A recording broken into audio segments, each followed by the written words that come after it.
الحمد لله الذي أبدع الأفلاك والأرضين، والصلاة والسلام على من كان نبيا وآدم بين الماء والطين.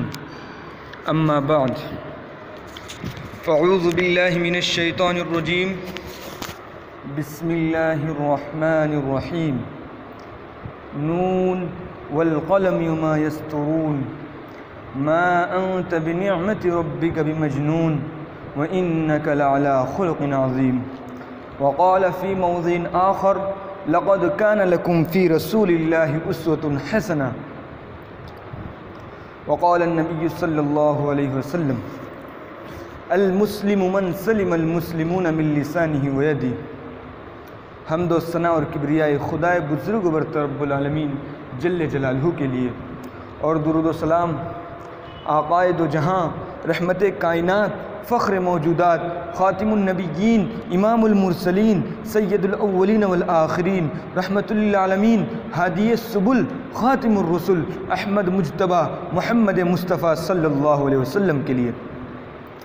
بلغ العلا بکمالہ، کشف الدجا بجمالہ، حسنت جمیع خصالہ، صلوا علیہ وآلہ. اس وقت ہم اور آپ ایک دینی اخوت اور ایمانی جذبات کے ساتھ یہاں حاضر ہوئے ہیں. ہمارا مقصد صرف اور صرف رضا الہی، عشق نبی اور عمل صالح والی زندگی کے لیے روشنی حاصل کرنا ہے، اور مقصد یہی ہے تو ہونا بھی یہی چاہیے. پھر دعا کیجئے اللہ تعالیٰ اپنے رحمت سے قبول فرمائے.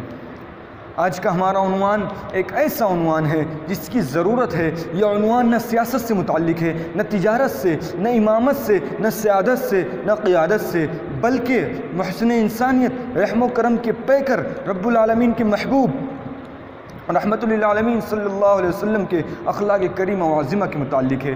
پروردگار عالم نے اپنے محبوب کو دنیا میں ایسے وقت میں مبعوث فرمایا جب دنیا کے حالات بگڑے ہوئے تھے، لوگوں کے عقائد و معاملات، طور و طریقے، رہن و سہن، تجارت و حرفت، سیادت و قیادت اور اخلاق و کردار کے لحاظ سے اس روئے زمین میں کسی انسان سے میں تلاش کرنے سے نہیں ملتی تھی، بلکہ پوری انسانیت کا نقشہ ہی بدلا ہوا تھا.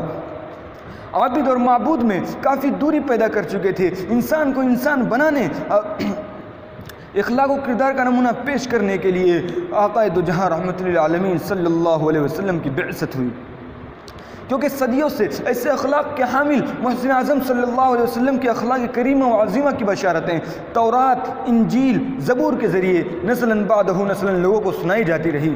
وہ وقت آ گیا، میرے آقا صلی اللہ علیہ وسلم اس دنیا میں تشریف لائے. میرے آقا صلی اللہ علیہ وسلم کا اخلاق بھی عمدہ، عمل بھی عمدہ، عادت بھی عمدہ، تجارت بھی عمدہ، صداقت بھی عمدہ، شرافت بھی عمدہ، عادت بھی عمدہ، سنت بھی عمدہ، سیرت بھی عمدہ، مزاج بھی عمدہ. تبھی تو ہم کہتے ہیں تلواروں کی باری بعد میں آئی. پہلے میرا آقا صلی اللہ علیہ وسلم نے اپنے اخلاق و کردار کو پیش کیا، شیریں کلام پیش کیا، دشمن کے حق میں دعائیں دی.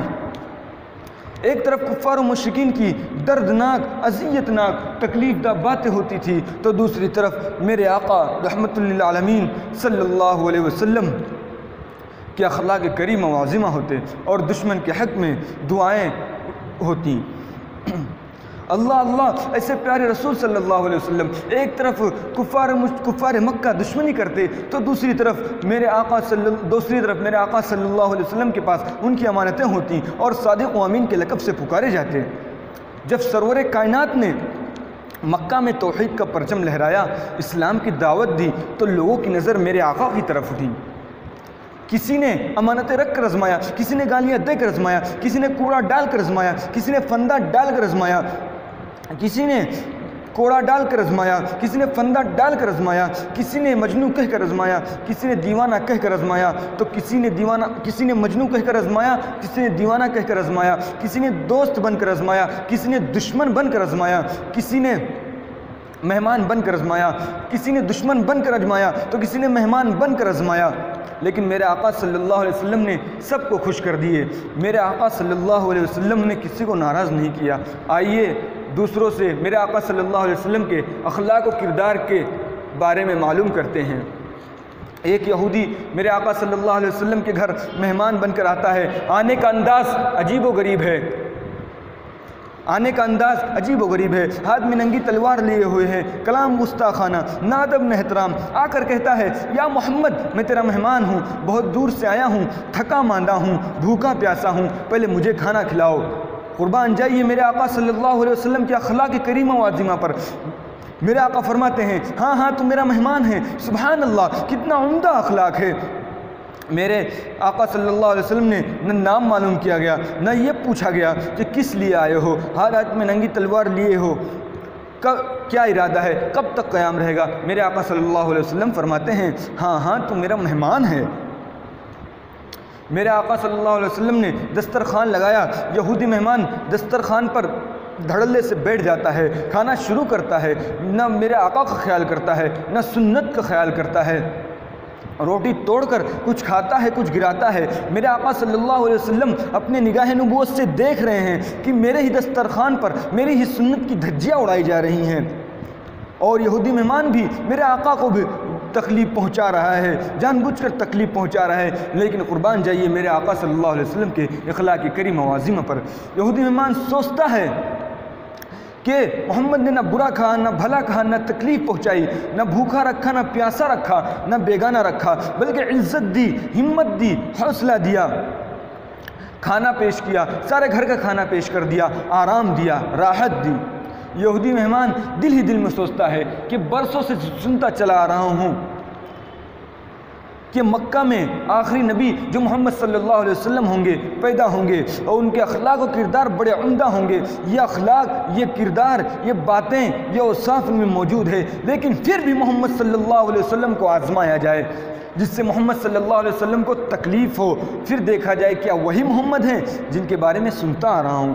یہودی مہمان فرماتا ہے محمد تم نے کھانا کھلایا، پانی پلایا، اب آرام کرنے کے لیے بستر لگا دو۔ میرے آقا صلی اللہ علیہ وسلم کا بستر مبارک ایک ہی بستر ہے، اور میرے آقا صلی اللہ علیہ وسلم اسی بستر پر آرام فرماتے ہیں۔ میرے آقا صلی اللہ علیہ وسلم کا بستر مبارک پاک و صاف ہے۔ یہودی مہمان ناپاک، کافر، لیکن آقا نے انکار نہیں کیا، بلکہ فرمایا ہاں ہاں میرے مہمان میں بستر لگاتا ہوں، تم آرام کرو۔ میرے آقا بستر لگاتے ہیں اور یہودی مہمان بستر پر لیٹ جاتا ہے، نہ ادب نہ احترام، میرے آقا سے پوچھتا بھی نہیں ہے کہ محمد بستر ایک ہی ہے، تم کہاں آرام کرو گے۔ یہودی حیران و پریشان ہیں کہ عجیب عمدہ اخلاق کا آدمی ہے، جو کچھ مانگا سب دے دیا، نہ غصہ ہوا، نہ برا بلا کہا، نہ تکلیف پہنچائی، نہ بھوکا رکھا، نہ پیاسا رکھا، نہ بیگانہ رکھا، بلکہ عزت دی، ہمت دی، حوصلہ دیا، کھانا کھلایا، پانی پلایا، مہمان بنایا، خاطر تواضع کی، اور بستر بھی دیا، آرام ہی آرام، راحت ہی راحت، عافیت ہی عافیت، نہ ڈر نہ خوف نہ بے چینی۔ محمد صلی اللہ علیہ وسلم کے اس اخلاق پر دنیا قربان ہو جائے۔ یہودی مہمان ابھی بھی دل میں سوچتا ہے کہ بستر دے دینا کوئی کمال نہیں ہے، اب بھی محمد صلی اللہ علیہ وسلم کو آزمایا جائے۔ میرے آقا صلی اللہ علیہ وسلم نے یہودی مہمان کو سلا دیا، اور خود شب بیداری اور امت کی مغفرت کے لیے عبادت میں مشغول ہو گئے، اور رات گزرتی چلی جاتی ہے، اور میرے آقا صلی اللہ علیہ وسلم عبادت میں مشغول ہوتے چلے جاتے ہیں، صحابہ بھی اپنے گھروں کو چلے جاتے ہیں۔ یہودی مہمان دل ہی دل میں ارادہ بناتا ہے کہ محمد صلی اللہ علیہ وسلم کو ہر طرف سے آزمایا، لیکن بالکل سچ اور کھرا پایا، عمدہ اخلاق والا پایا، ایک بار اور آزما کر دیکھوں۔ یہودی مہمان میرے آقا صلی اللہ علیہ وسلم کے بستر مبارک پر پیشاب پاخانہ کر کے ناپاک کر دیتا ہے۔ رات کی تنہائی میں یہودی نے بطور آزمائش حرکت کی، لیکن پھر سوچنے لگا، ڈرنے لگا، اور خوف کھانے لگا، اور پریشان ہونے لگا کہ اب بھی محمد صلی اللہ علیہ وسلم اپنے اخلاق و کردار کی وجہ سے کچھ نہ کہیں، لیکن اگر صحابہ کو یا عمر فاروق کو اس کی خبر لگ گئی تو ان سے مجھے کوئی نہیں بچا سکتا۔ چلو ابھی وقت ہے، اپنے راہ فرار اختیار کر لیں تاکہ صبح تک اپنی منزل کو پہنچ جائے۔ میرے آقا صلی اللہ علیہ وسلم کے بستر کو نجس و ناپاک کر کے یہودی مہمان اپنے گھر کی طرف جاتا ہے، ڈر اور خوف کی حالت میں اپنی منزل کی طرف بڑھتا چلا جاتا ہے۔ میرے آقا صلی اللہ علیہ وسلم عبادت سے فراغت کے بعد حجرے میں آتے ہیں کہ میرے یہودی مہمان کی خبر لے لوں کہ کوئی تکلیف تو نہیں ہے۔ سبحان اللہ، حجرے میں آتے ہیں، دیکھتے ہیں بستر خالی ہے، مہمان غائب ہے، اور نجاست پڑی ہوئی ہے، پیشاب سے بستر تر ہے، بدبو آ رہی ہے۔ میرے آقا صلی اللہ علیہ وسلم پریشان ہو گئے، مہمان کو ادھر ادھر ڈھونڈنے لگے، حضور صلی اللہ علیہ وسلم فکر مند ہوئے کہ میرا مہمان تم کہاں چلے گئے، اور یا اللہ میں نے میرے مہمان کو تکلیف دی، اے رب دو جہاں مجھے درگزر فرما۔ اب مجھے کہنے دیجئے کہ میرا آقا صلی اللہ علیہ وسلم کی یہ تڑف، یہ فکر، یہ تلاش، یہ جستجو، یہ سوز، یہ درد بھرے جملے میرے آقا صلی اللہ علیہ وسلم کے اخلاق کی دلیل ہے۔ تبھی تو قرآن کہتا ہے اِنَّكَ لَعَلَىٰ خُلْقٍ عَظِيمٍ لَقَدْ كَانَ لَكُمْ فِي رَسُولِ اللَّهِ أُسْوَةٌ حَسَنَةٌ۔ جب میرے آقا صلی اللہ علیہ وسلم ادھر ادھر ڈھونڈ لیے، پریشان ہو کر ڈھونڈ لیا تو مہمان نظر نہیں آیا، تو میرے آقا صلی اللہ علیہ وسلم نے پانی لیا، بستر لیا اور اپنے نبوت والے ہاتھ سے بستر کو دھونے لگے۔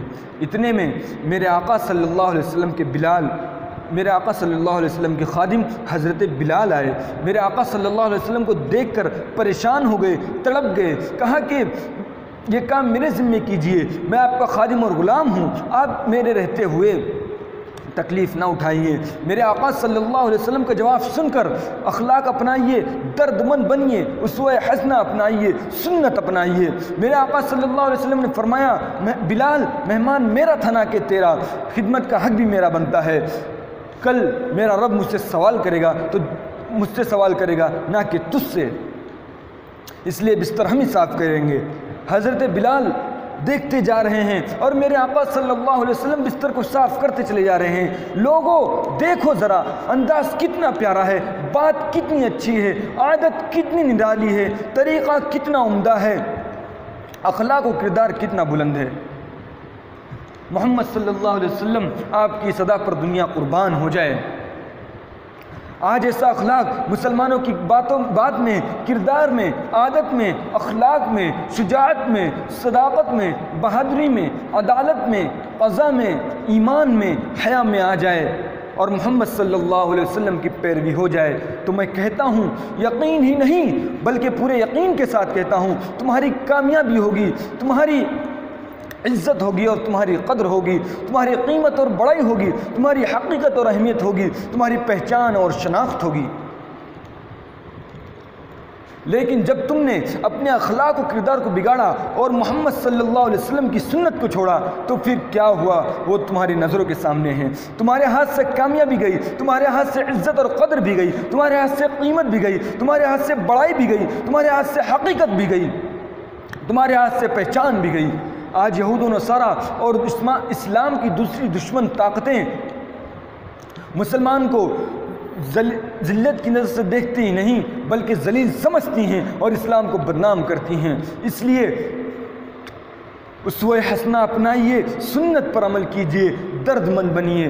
میں یہ عرض کر رہا تھا، میرے آقا صلی اللہ علیہ وسلم یہودی کا ناپاک کیا ہوا بستر اپنے دست مبارک سے پاک و صاف کر رہے ہیں، ادھر یہودی کو یاد آیا کہ تلوار چھوڑ کر جا رہا ہوں، پھر ہمت کی، چلو ابھی محمد صلی اللہ علیہ وسلم بیدار نہیں ہوئے ہوں گے، نہ ہی صحابہ بیدار ہوں گے، نہ ہی عمر فاروق بیدار ہوں گے، جلدی سے لے کر واپس آ جاتا ہوں۔ اللہ اکبر۔ تبھی تو کہتے ہیں کہ اللہ تعالیٰ جس کو ہدایت دے اس سے کوئی روک نہیں سکتا۔ میرے آقا صلی اللہ علیہ وسلم کے مہمان تم تلوار چھوڑ کر نہیں جا رہے ہو بلکہ ہدایت چھوڑ کر جا رہے ہو۔ تیز قدموں سے جلدی چل کے جاتا ہے اور دوبارہ حضور صلی اللہ علیہ وسلم کے دربار میں حاضر ہوتا ہے۔ عجیب منظر دیکھتا ہے، حضرت بلال موجود ہیں، محمد صلی اللہ علیہ وسلم موجود ہیں، صحابہ موجود ہیں، بستر بھی موجود ہے، پانی بھی موجود ہے، اور میرے آقا صلی اللہ علیہ وسلم اپنے دست مبارک سے بستر کو پاک و صاف کر رہے ہیں۔ اور میرے آقا رحمت للعالمین صلی اللہ علیہ وسلم نے جب اپنے یہودی مہمان کو دیکھا تو فرمایا کہ میرے مہمان تم کہاں چلے گئے تھے؟ میں نے تمہیں تکلیف دی، مجھے درگزر فرمانا، تم نے مجھے اٹھایا ہوتا محمد تیری خدمت کے لیے حاضر ہوتا۔ اللہ اکبر۔ یہ شفقت، یہ درد مندی، یہ حوصلہ مندی، یہ پیار، یہ محبت، یہ اخلاق میرے آقا صلی اللہ علیہ وسلم کے دہن اقدس سے نکل رہے ہیں، اور یہودی مہمان حیران و پریشان ہیں لیکن اطمینان ہے کہ اسے تو کامیابی ملی۔ کہتا ہے محمد صلی اللہ علیہ وسلم میں نے آپ کو بہت تکلیف دیا، بہت پریشانی دی اور آپ کی شان میں گستاخی کی، بد کلامی و بد احترامی کی، پھر اور توہین رسالت کی۔ میرے ماں باپ آپ پر قربان ہو جائیں، بستر بعد میں صاف کرنا، پہلے مجھے پاک کر کے کلمہ پڑھا دو، اشہد ان لا الہ الا اللہ وحدہ لا شریک لہ۔ میرے آقا کلمہ پڑھا کر اسلام کی دولت سے، میرے آقا نے کلمہ پڑھا کر اسلام کی دولت سے مالا مال کر دیتے ہیں، اور یہودی مہمان اسلام کی دولت سے مالا مال ہو جاتا ہے اور اس کی آخرت بن جاتی ہے۔ میرا دعویٰ ثابت ہو گیا، انک لعلی خلق عظیم لقد کان لکم فی رسول اللہ اسوۃ حسنہ۔ اب مجھے کہنے دیجئے کہ میرے آقا صلی اللہ علیہ وسلم نے اس سے کلمہ پڑھایا، اسلام میں داخل کرایا، اسلام کی دعوت دی، یہودی نے کلمہ پڑھ لیا اور اسلام کی دولت سے مالا مال ہو گیا، نبی کو نبی اور رسول مان لیا، خدا کو خدا مان لیا۔ اور یہ بات نہ تلوار سے ہوئی، نہ جنگ سے ہوئی، نہ ذلت و ہزیمت کی وجہ سے، نہ ظلم و اکراہ کی وجہ سے، بلکہ میرے آقا صلی اللہ علیہ وسلم کے اخلاق و کردار، میرے آقا صلی اللہ علیہ وسلم کے اخلاق و کردار کی وجہ سے ہوئی۔ پھر دعا کیجئے اللہ تعالی ہمارے اخلاق و کردار کو بہتر سے بہتر بنائے، آمین یا رب العالمین، وما علینا الا البلاغ۔